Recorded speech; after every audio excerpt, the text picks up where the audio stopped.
Now, let's pick up our conversation again with Thomas Flowers, our specialist in Jesuit history and spirituality, and talk about Diego Laínez. You explained a little bit about him. Could you tell us a little bit more about his experience with Ignatius and Alcalá and how that set him on a path to join the Society of Jesus? Yeah, I mean, he's much younger, right? And Ignatius is this kind of older, very strange student who isn't very good in Latin, isn't very knowledgeable. But, Ignatius is always having spiritual conversations. And he has this way of attracting people with his ability to kind of talk about the spiritual life. And so he kind of becomes this figure of fascination for Laínez, and such that, as I said, Laínez and Salmeron, who are friends at Alcalá, decide in part to go to the University of Paris because they want to find out more about Ignatius. And like all the first companions, the experience of Ignatius and of the spiritual exercises kind of transforms Diego Laínez, transforms his life. And this becomes the driving impulse of his life, to be, a companion of Jesus, together with these other companions of Jesus, and to go wherever the need is greatest. One of the great needs of that time as a theologian was helping sort out the reform of the church and how to react to so many questions about her past and her future. He was one of the theologians sent to the Council of Trent. Could you share with us how that mission went for him? Sure, yeah. So Laínez is one of the great theologians of the first companions. And Pope Paul III, who is the Pope who, confirms the foundation of the society in 1540, he's also the Pope who calls the Council of Trent. And he gets to send papal theologians to the council, so theologians to represent him. And he asks Ignatius for theologians, and Ignatius decides to send Salmeron, Laínez, and Faber. Now, Faber is on his way from Spain through Rome to Trent when he dies. He dies in Rome. So Faber never gets to Rome, gets to Trent. But Laínez, the thing about Laínez at the Council of Trent, to put it simply, is on the one hand, he has all this authority because he's one of the papal theologians, and he's very intelligent and he's very well spoken. On the other hand, no one knows who the Jesuits are. Most people sort of resent the fact that the Jesuits are there at all and that they're representing the papal that they're the papal theologians, because they're like, who are these young, inexperienced priests from an order that no one's ever heard of, and all this. But what Laínez immediately impresses people with is he's an amazing theologian and he's an amazing preacher. He speaks very well in front of other people. And people start coming to his masses and his sermons on the weekends, on Sunday when the council is in session. He's one of the first theologians to get his one of his speeches at the council into the actual official acta of the council. And he starts talking about the most controversial topics at the time and helping to get the council through those things. What was his method of preaching? What was so attractive about his public speaking? So he wrote this text that is avisos para los que comienzan a predicar, advice for those who begin to preach. And I think it's the best kind of explanation of his approach to preaching. And, he again, you'll see some similarities with Canisius on catechesis. He's very concerned about his audience.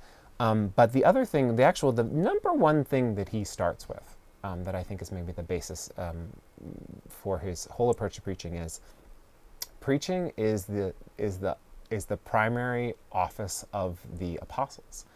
This is Jesus sends apostles out to be fishers of men, right? The famous expression. That's what preaching is. He says preaching is catching souls. That's what he says. He says this is what we're going to do, and this is what we're supposed to do, and that therefore the key thing for him is two things. One is your relationship to God and making sure that you know the Lord well enough to preach the gospel well. And the other one is your relationship to the people of God and thinking about how do you reach them.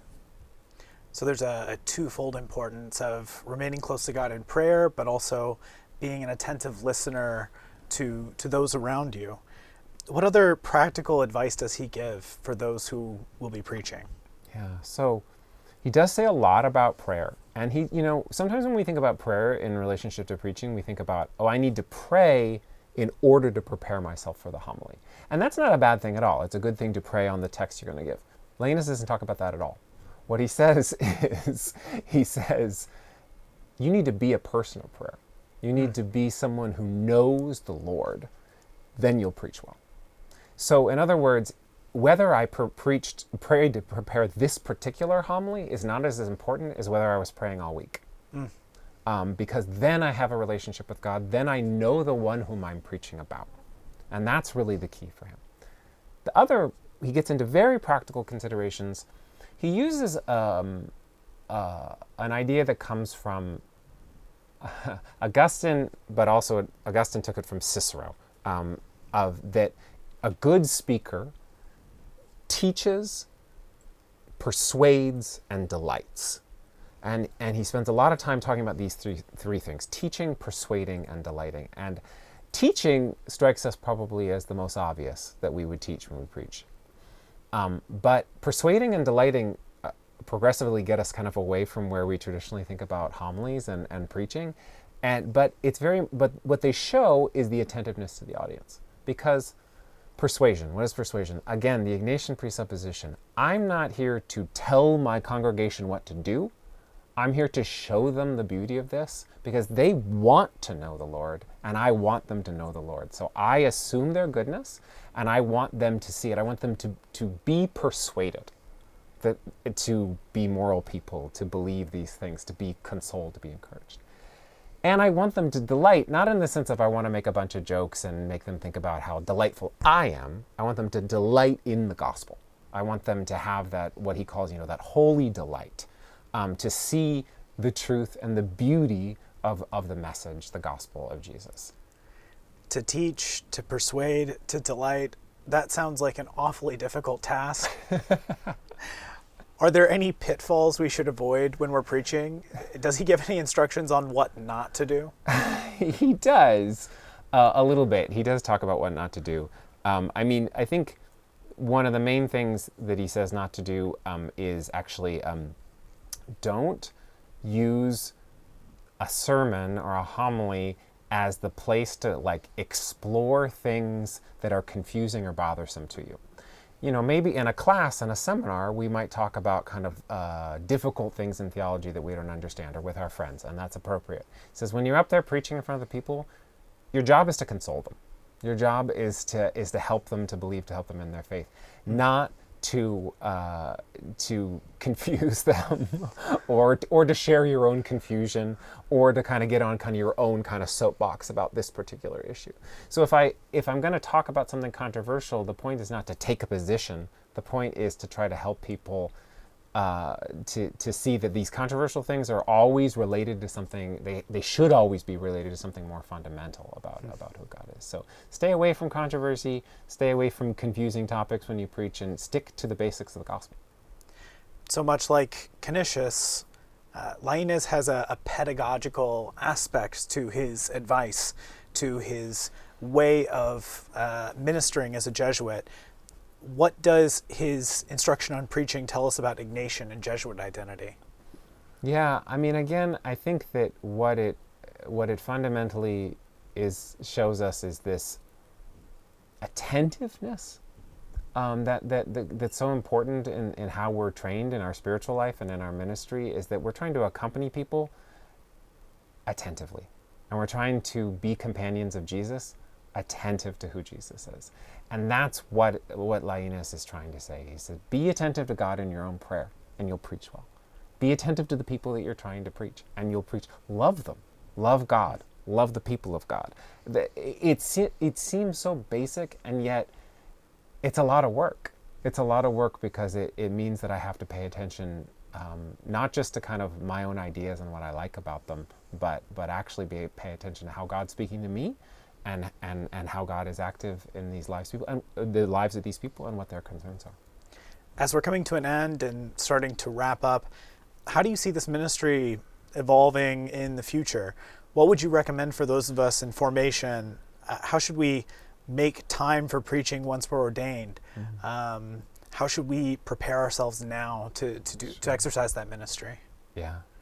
I know this might sound really... So, first of all, preaching is so important. And the church people are constantly complaining about bad preaching in the church. This is one of our big problems. Pope Francis talks about it all the time, but everybody talks about it. People want good preaching, and people expect Jesuits to be very good preachers. They expect every Jesuit to be a good preacher, and whether that's fair or not, it's an expectation, and it's one that I think we need to be attentive to, because people want to hear a word that will rouse them, to quote the biblical phrase. They want to hear a consoling word. And so it's really important to pay attention to it, and I would give the advice that Laínez gives here, rather than to stand on my own soapbox. I'll give his perspective, which is honestly, the absolute number one thing that we can do to become good preachers is to be people of prayer. When we don't privilege that relationship with God, we easily lose sight of the fact that we're always preaching good news. If we don't know the goodness of God in a personal way, then how can we communicate that to other people? And so if my prayer becomes just how I prepare for my homily, and I'm not actually just talking to the Lord about my problems and meditating on the Word and meditating on God's presence in my life, then my preaching is going to be worse and worse, even if I'm praying to prepare my homily. So one is just to continue. The spiritual life is so important for the life of a preacher. And the second thing is, to pay attention to the people and the techniques that reach people. I would say one of the great things in formation is you get experience of a lot of preachers. And I would say, even when you're not in homiletics classes, pay attention to why you like and don't like what you hear in preaching. Pay attention to what is persuasive, what is good teaching for you, what is it that leads you to the delight of the gospel, to use Laínez's thing. Pay attention to these things and think, well, how can I model that in the way that I preach, and just be attentive to it, because it's so important. As we are concluding, could you give us a teaser of what you're working on now, future projects? But also maybe on a different note, what's the importance for you of continuing forward in this intellectual apostolate of writing and of walking with the first companions? So I'm working on a few things, but I'm working on a book on the Jesuits who were present at the First General Congregation in 1558, and sort of the whole story of how they entered the society and came to that moment, which was a real moment of existential crisis for the society, the First General Congregation after Canisius died, and an absolute mess, that congregation, for a bunch of reasons. So I'm writing their story and trying to talk about kind of how they understood being Jesuits in this moment when the society was very new and there weren't a lot of rules and there wasn't a lot of formation, and these guys were so important. So people you've heard me talk about today, like Canisius, like Dominic, and other people like that, that's what my new book is about. I would say the call to study the First Companions is the call to get in touch with our charism in its fundamental origins. It's about who we are and who we want to be as Jesuits. And one of the things that is so impressive about the Jesuits that I study and about the First Companions is they didn't need exterior things to know who they were. They understood that the fundamental identity of being a Jesuit is being a companion of Jesus, available to go anywhere and to do anything. And to learn that is hard. And that's why formation is long. And even when formation is over, there's still lots to learn about it. But I find it easier to learn how to do that, how to be so available, when I have good companions in the early companions. And that's what they are for me, and what I try to communicate to my students and in my writing is that these are people who can accompany you, who struggle with things that you struggle with. And lots of us struggle with scruples. Lots of us struggle with the various problems these guys had, or are teaching and the people don't want to listen to us when we're teaching, or have uncles who try to keep us from entering the society. That sort of thing. It happens to anybody, but they become good companions for us. Well, I want to thank you, Thomas, for your research, for accompanying us today, and many blessings on your future ministry and work. Thank you, and blessings on you and your formation. Thank you very much. Thanks.